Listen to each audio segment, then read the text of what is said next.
এক কাপ চিড়ে দিয়ে খুব সহজ আর কালারফুল একটা সন্ধ্যার টিফিন তৈরি করে দেখাবো। এখনকার বাচ্চারা তো একদমই সবজি খেতে চায় না। বাচ্চাদের যদি সবজি খাওয়াতে চান তাহলে চিড়ে দিয়ে আর সবজি দিয়ে দারুণ স্বাদের এই চপটা একবার তৈরি করে দিন। বাচ্চারা খুব সহজে আনন্দ করেই খেয়ে নেবে। নমস্কার বন্ধুরা, মন কিচেনে আপনাদের সবাইকে স্বাগত। আশা করি আপনারা সবাই খুব ভালো আছেন। আজকে সবজি দিয়ে আর চিড়ে দিয়ে কালারফুল একটা চপ তৈরি করে দেখাবো। তার জন্য এখানে একটা বাটি মেপে এক বাটি চিড়ে নিয়ে নিয়েছি। আর এখানে অবশ্যই একটু মোটা চিড়ে ব্যবহার করবেন, কারণ মোটা চিড়েটা ব্যবহার করলে চিড়েটা একদম গোটা থাকে, আর পাতলা চিড়ে ব্যবহার করলে চিড়েটা একদম গলে যায়, এই চপটা ভালো হয় না। এখন চিড়েটাকে খুব ভালো করে একটুখানি জল দিয়ে ধুয়ে নেব, যতক্ষণ না চিড়েটা একদম পরিষ্কার হয়ে যাচ্ছে। চিড়েটা ধোয়া হয়ে গেলে খুব ভালো করে জলটাকে ঝরিয়ে একটা বাটির মধ্যে নিয়ে নিচ্ছি।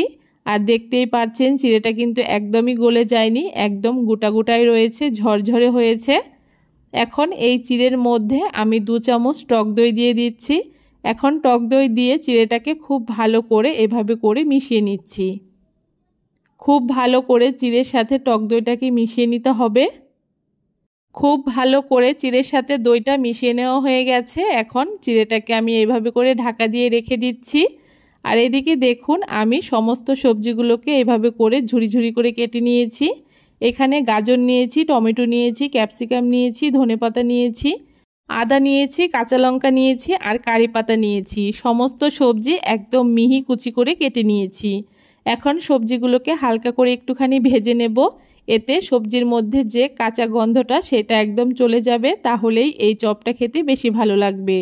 তার জন্য একটা কড়াইতে 2 চামচ তেল দিয়ে তার মধ্যে 1/2 চামচ সর্ষে ফোড়ন দিয়ে দিচ্ছি। সর্ষেটাকে হালকা করে একটুখানি ভেজে নেওয়ার পরে কুচিয়ে রাখা আদা আর কাঁচা লঙ্কাটাকে দিয়ে দিচ্ছি।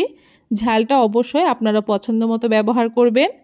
এখন আদা আর কাঁচা লঙ্কাটাকে হালকা করে একটুখানি ভেজে নেওয়ার পরে কারি পাতাগুলোকে দিয়ে দিচ্ছি।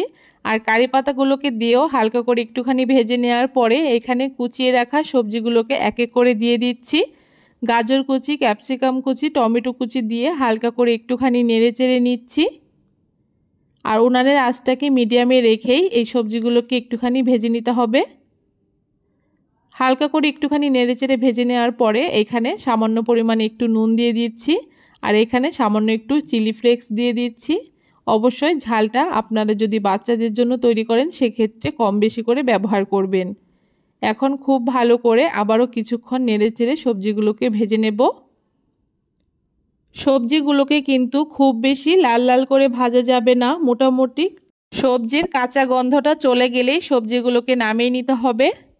মিডিয়াম আঁচে সবজিগুলোকে 5 মিনিট মতো ভেজে নিয়েছি। আর সবজির কাঁচা গন্ধটা একদমই চলে গেছে। এখন সবজিটাকে আমি নামিয়ে নিচ্ছি। এখন যে চিড়েটা আমি দইয়ের সাথে মাখিয়ে রেখেছিলাম সেই চিড়ের মধ্যে ভেজে রাখা সবজিগুলোকে দিয়ে দিচ্ছি। অবশ্যই সবজিগুলোকে একটুখানি ঠান্ডা করে তারপরে এই চিড়ের মধ্যে দিয়ে দিতে হবে। সবজিগুলো দিয়ে দেওয়ার পরে এখানে আগে থেকে কুচিয়ে রাখা ধনেপাতাটাকে দিয়ে দিচ্ছি। তার সাথে এখানে কয়েকটা বাদাম কুচি দিয়ে দিচ্ছি। তারপর এখানে মিডিয়াম সাইজের একটা আলু সেদ্ধ করে রেখেছিলাম, সেই আলু সেদ্ধটাকে হাত দিয়ে এইভাবে করে ম্যাশ করে দিয়ে দিচ্ছি। আপনারা চাইলে খুব ভালো করে চটকেও দিয়ে দিতে পারেন। তারপরে স্বাদ মতো এখানে নুন দিয়ে দিচ্ছি। আর এখানে 3 থেকে 4 চামচ মতো বেসন দিয়ে দিচ্ছি। বেসনের পরিমাণটা কম বেশি করে আপনারা ব্যবহার করতে পারেন। এখন সমস্ত কিছু একসাথে খুব ভালো করে হাত দিয়ে চটকে চটকে মেখে নেব। এখানে কোনো রকম আমি জল ব্যবহার করব না, জল ছাড়াই একটুখানি চটকে মেখে নিলেই দেখবেন খুব সুন্দর একটা ডো তৈরি হয়েছে। একটু সময় নিয়ে বেশ কিছুক্ষণ চটকে মেখে নিলেই দেখবেন খুব সুন্দর এরকম একটা ডো তৈরি হয়ে গেছে। এখন আমি চপগুলোকে তৈরি করে নেব। তার জন্য প্রথমে হাতের মধ্যে একটুখানি তেল মাখিয়ে নেব। অবশ্যই হাতের মধ্যে একটুখানি তেল মাখিয়ে নিতে হবে। আর তারপরে এখান থেকে অল্প অল্প করে ডো নিয়ে এভাবে করে হাতের সাহায্যে লম্বা লম্বা করে আমি চপগুলোকে করে নিচ্ছি। আপনারা চাইলে আপনাদের পছন্দ মতো যে কোনো শেপ দিয়ে এই চপগুলোকে তৈরি করে নিতে পারেন। একই রকমভাবে আরও একটা চিড়ের চপ আমি আপনাদেরকে তৈরি করে দেখাচ্ছি। প্রথমে হাতের মধ্যে তেল লাগিয়ে এখান থেকে কিছুটা ডো নিয়ে এভাবে করে হাতের মধ্যে একটু লম্বা করে এই চপগুলোকে তৈরি করে নিতে হবে। দেখুন সবগুলো চপ এখানে আমার তৈরি করে নেওয়া হয়ে গেছে। আর চপগুলো দেখতে কত সুন্দর কালারফুল লাগছে দেখে নিশ্চয়ই বুঝতে পারছেন। চপগুলো এক এক করে সবগুলো আমি তৈরি করে নিয়েছি। এখন চপগুলোকে ভেজে নেব। তার জন্য উনানে একটা প্যান বসিয়ে দিয়ে পরিমাণ মতো তেল দিয়ে দিয়েছি। এই চপটা ভাজার জন্য খুব বেশি তেলের প্রয়োজন হয় না। তেলটাকে দিয়ে দেওয়ার পরে তেলটাকে হাই ফ্লেমে খুব ভালো করে গরম করে নেওয়ার পরে উনানের আঁচটাকে একদম লোতে করে দিয়ে এক এক করে চপগুলোকে আমি তেলের মধ্যে ছেড়ে দিচ্ছি। এইভাবে করে চপগুলোকে দেওয়ার পরে একদম মিডিয়াম টু লো আছে 2 মিনিট কিছুক্ষণ ভেজে নেওয়ার পরে এভাবে করে একটা চামচের সাহায্যে চপগুলোকে আলতো হাতে উল্টে দিতে হবে। এভাবে করে উল্টে পাল্টে দুটো পাশে খুব ভালো করে একদম লাল লাল করে ভেজে নিতে হবে। যতক্ষণ না সবগুলো চপ একদম লালচে কালার করে ভাজা হচ্ছে ততক্ষণ এভাবে করে উল্টে পাল্টে চপগুলোকে ভেজে নিতে হবে। আর অবশ্যই চপগুলোকে একদম মিডিয়াম টু লো আঁচেই ভেজে নিতে হবে। হাই ফ্লেমে কোনো মতে এই চপগুলোকে ভাজা যাবে না, তাহলে চপগুলো খেতে ভালো লাগবে না।